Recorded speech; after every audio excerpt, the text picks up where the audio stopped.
For decades, Al Cleinman has been a student of the business of optometry. As a consultant, he's been instrumental in the development of some of North America's most successful optometry practices.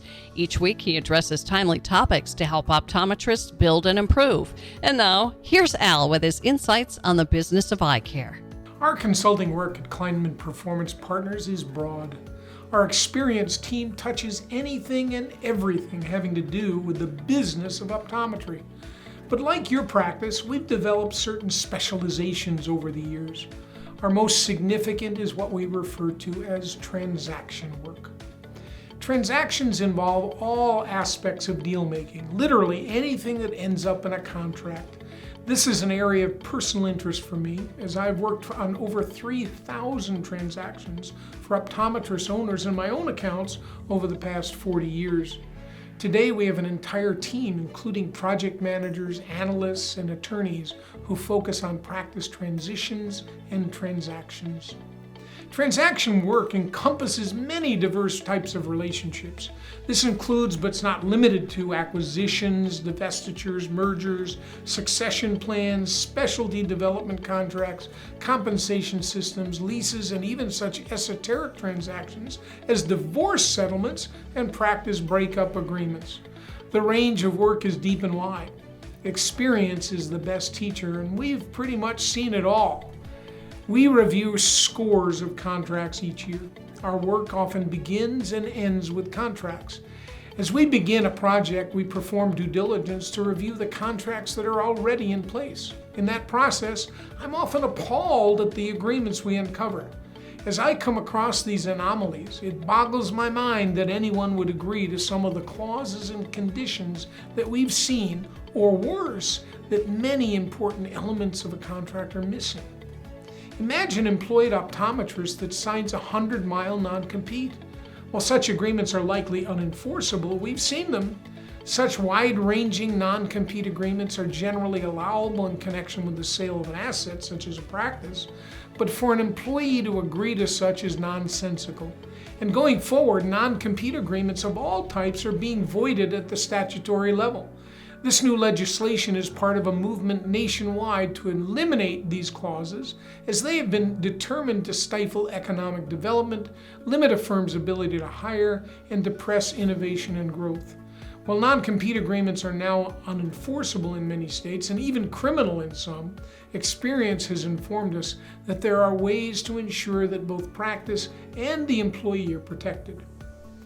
Partnership and operating agreements are another type of contract fraught with challenges.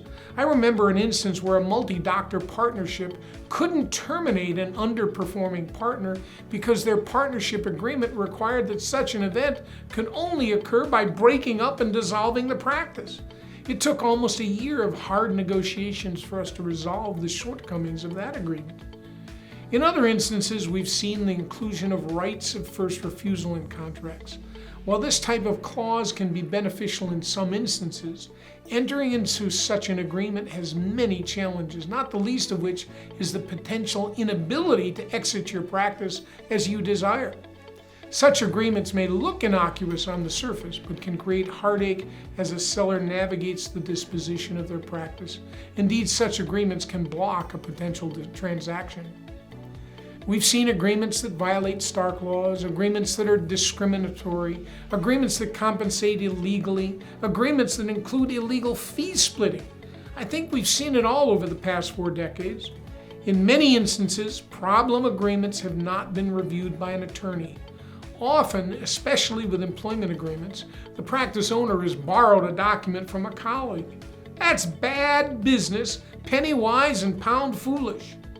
Entering into an agreement of any sort without confidence that the agreement is both legal and enforceable is a prescription for disaster and can cost far more to resolve than having it done the right way originally. As the saying goes, if you don't have the time or money to do it right, you won't have the time or money to do it over. So be careful what you sign. Know precisely what you're signing and the implications of each clause in the agreement. What's the worst case scenario? Secure the professional assistance you need. At Cleinman Performance Partners, we've invested the time and energy to understand the ins and outs of contractual relationships from a business perspective. We partner with our in-house counsel to ensure that clients clearly understand both the business and legal implications of a transaction or contractual relationship. We're expert negotiators and problem solvers. Don't go it alone. Contemplating employing an associate, developing a new incentive plan, entering a partnership or succession plan, selling or buying a practice, give us a call for a no-obligation discussion about your vision. After all, we've been where you want to go.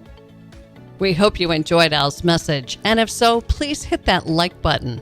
At Cleinman Performance Partners, our team is dedicated to transforming lives through recognized and realized possibilities. We have resources in nearly every aspect of the business of optometry and the experience to help you get where you want to go faster and easier. If you'd like to explore your possibilities or challenges, contact us today at Cleinman.com. We're here to help. For more great videos that educate while they entertain, please subscribe to the Cleinman Performance Partners YouTube channel. Thanks for watching.